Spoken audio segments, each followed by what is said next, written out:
Olá, aluna! Olá, aluno! Tudo certo? Mais uma aula, solstícios, equinócios e aí vai. Do curso que começa com orientação localização, nós falamos sobre o universo, que fica bem encaixado aí no meio dessa brincadeira, junto com Lua, e agora a gente vem para essa finalização de um conteúdo para servir de introdução para a cartografia. Eu tenho que entender o comportamento do astro Terra dentro da sua galáxia, como nós definimos o Equador, o que é uma obliquidade da eclíptica. Hoje nós vamos ver essa obliquidade da eclíptica que nós falamos nas aulas anteriores e tudo isso uma preparação para a cartografia.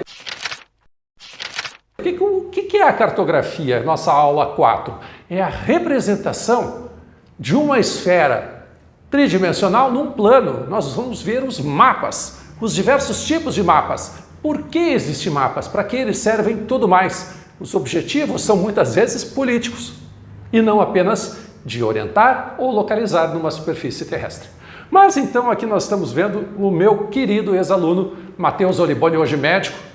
Ele com 17 anos conseguiu entrar na URGS, se bem me recordo foi lá por 2011 para 12. E aqui neste dia ele me mandou uma foto dizendo: prof, estou aqui no meridiano de Greenwich. Estou na ilha da Grã-Bretanha, na sua porção sul.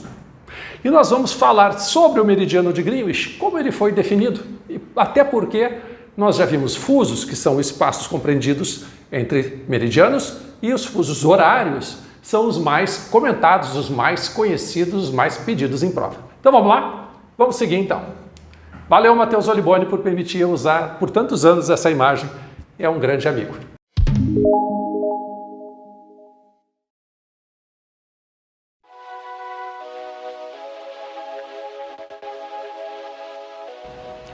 Oi aluna, oi aluno, tudo certo? Hoje nós vamos dar uma olhadinha na prova de 2017, já estamos bem adiantados, essa é a nossa 8ª prova. Eles começam a entrar em algumas questões no início que não estão relacionadas necessariamente com cartografia, já começa a dar uma variada no estilo, vem o problema de Mariana, né, de 2015. 56. Considere as afirmações abaixo sobre os tipos de rochas encontrados na crosta terrestre.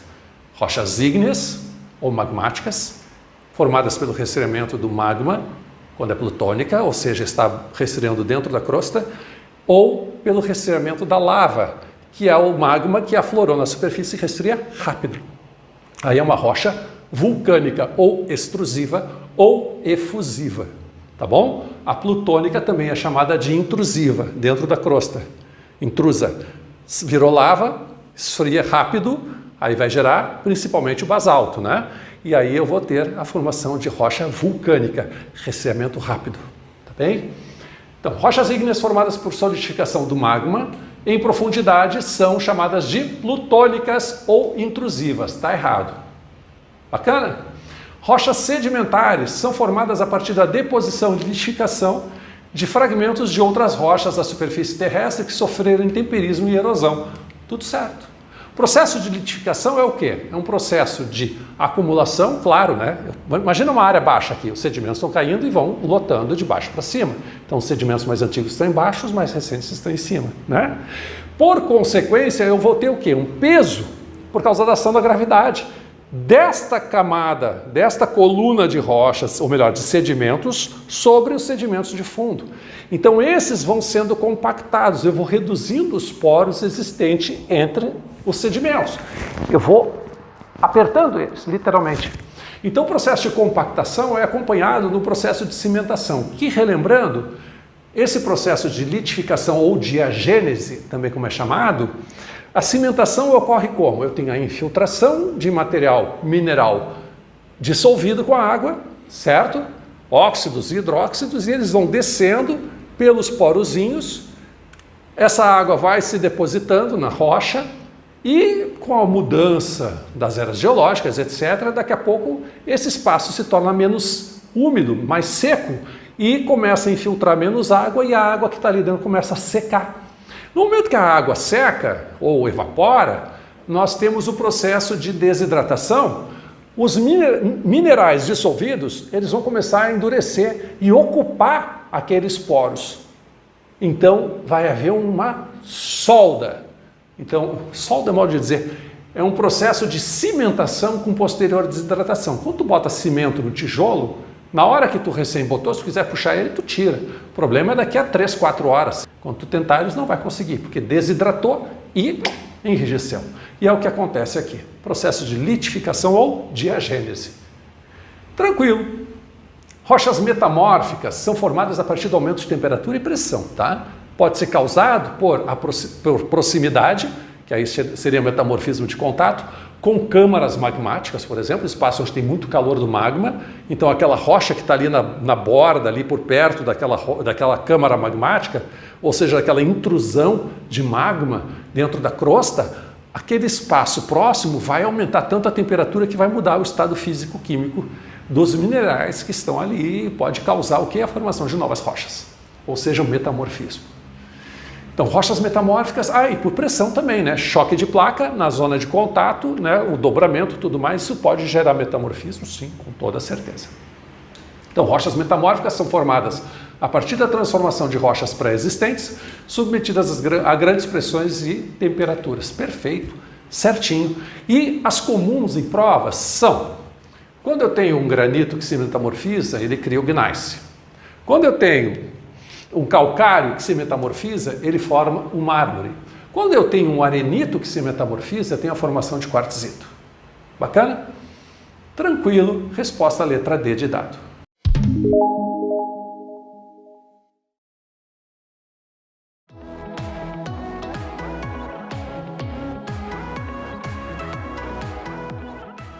Olá, aluna, olá, aluno, tudo certo? Hoje a gente vai olhar provas da PUC, a primeira prova de humanas. Nós vamos ver 2018 verão, vamos pular o inverno de 2018, vamos para 2019 e 2020 verão. Até porque senão fica um excesso de questões. Nós vamos ver hoje em torno de 40, 42 questões, eu nem contei, mas é uma quantidade importante. Então, fiquem atentos, vocês não olhem para o lado, vocês só olhem para mim o tempo todo. Bacana? Essa questão, pessoal, não vou ler tudo aqui, tá?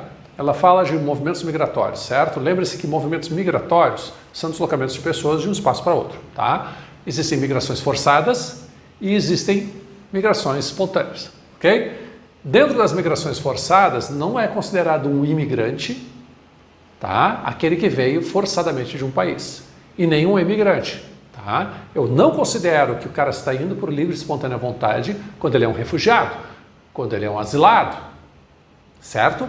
Ele está indo porque ele necessita, ok? Então, imigrante e emigrante são todas as migrações espontâneas. O Sérgio é um imigrante italiano, ele veio porque quis. O Zé é um refugiado, ele veio porque precisou, é diferente. Tá? Então, para efeitos de ONU e todos os organismos internacionais, todo aquele que vem forçadamente é um migrante forçado, não um imigrante. E nem dentro do seu país pode ser entendido como um emigrante. Ele é um cara que fugiu porque se sentiu perseguido por questão religiosa, cor, etnia, seja o que for. Então vamos lá, o movimento migratório da Síria é o mais significativo. Está aqui, 78.200 aproximadamente, de fato.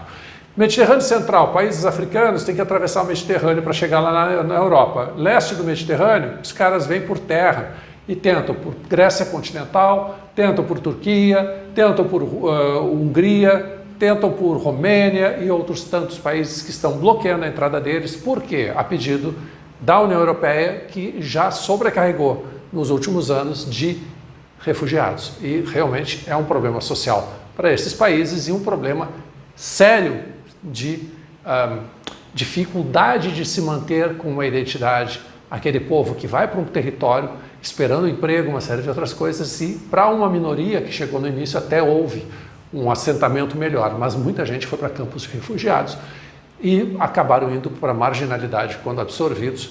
Isso é um problema para tanto eles quanto o território que os recebeu. Então, ninguém está bem com isso.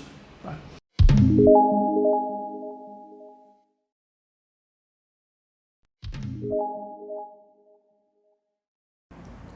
Olá, aluna, olá, aluno. Tudo certo? Texto 1. Mais de 50 mil refugiados entraram no território húngaro. A gente fala sobre isso com frequência, hein? Apenas no primeiro semestre de 2015. Budapeste lançou os trabalhos preparatórios para a construção de um muro de 4 metros de altura e quase 180 quilômetros ao longo de sua fronteira com a Sérvia, informou o ministro húngaro das Relações Exteriores. Uma resposta comum da União Europeia a esse desafio da imigração é muito demorada e a Hungria não pode esperar. Temos que agir, justificou o ministro. O que aconteceu? A guerra da Síria, por exemplo, levou uma batelada de gente, refugiados. Como todos sabemos, é o país que tem o maior número de refugiados hoje no mundo, segundo maior em deslocados internos. Levou um monte de gente para a Europa e pelo continente. E o caminho é o quê? Territórios como Romênia, Hungria, a antiga Iugoslávia e as suas frações, e assim vai. Então as pessoas precisavam passar por lá para chegar na Europa. Então um dos países que literalmente fechou suas fronteiras com cercamento foi a Hungria. Por que isso? Porque a crise do subprime, que era muito recente ainda, assustava e dava um certo receio de que não houvesse condições de se gerar emprego tanto para as populações que estavam chegando, quanto para a sua própria população. Então, isso é um medo na questão econômica. Mas, vamos para o texto 2. Por enquanto, paramos aqui. O Alto Comissariado das Nações Unidas para Refugiados, Acnur, critica as manifestações de xenofobia adotadas pelo governo da Hungria. Isso é uma outra forma de ver essa mesma coisa. O país foi invadido por cartazes nos quais os chefes, ou melhor, o chefe do executivo insta os imigrantes a respeitarem as leis e a não roubarem os empregos dos húngaros. Gente, não roubarem os empregos dos húngaros e respeitar as leis, ok. Para o Acnur, a medida é surpreendente, pois a xenofobia costuma ser instigada por pequenos grupos radicais e não pelo próprio governo do país. Ou seja, é um racismo de Estado. Troço complicado. Ok, vamos para a última parte. O posicionamento governamental, citado nos 2 textos, é criticado pelo Acnur por ser considerado um caminho para o quê? Alteração do regime político? Não está tendo risco de golpe ou nada. Fragilização da supremacia nacional? O Estado continua tendo poder sobre os seus limites territoriais, ponto. Existem leis de trânsito, existem determinações da ONU que tu assina, né, dizendo que vai respeitar a questão dos refugiados, etc, etc, etc. O problema é que quando a leva é muito grande, é assustador e tem que ser feito uma resposta comum da União Europeia. Aqui ele está certo, que é o quê? Como nós vamos resolver esse problema? Mas dos 28 estados da União Europeia, porque não havia acontecido o Brexit ainda, muitos estavam se isentando e dizendo que não iam abrir fronteiras. Como fica então a Hungria e a Turquia, a Romênia, a Grécia, a Sérvia? Esse pessoal vai receber todo mundo? E vai ficar com todo mundo lá? Como fica isso? E será que também esses caras que estavam vindo para esses espaços? Com certeza não, eles querem a Alemanha, eles querem França, queriam o Reino Unido, Itália até, quem sabe. Então, alteração do regime político, fragilização da supremacia nacional, expansão dos domínios geográficos, cerceamento da liberdade de expressão, não está se falando disso, fortalecimento de práticas de discriminação toda a vida. Isso aqui é um caminho para o fortalecimento de práticas de discriminação, discursos xenofóbicos.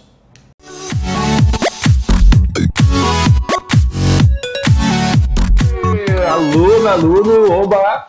Última aula do GeoEnem. Esse curso é uma joia. Quem fez, parabéns. Você está bem encaminhado. Fez muito bem. Fez o extensivo. Teve revisão URGS-PUC, que serve para todas as particulares do estado do Rio Grande do Sul e para muito mais, porque a geografia é a mesma. O que muda são as regionais, isso é fato. E o Enem, que é ouro. Eu hoje diria para vocês, sem medo de errar, que essa é a prova mais importante que vocês têm hoje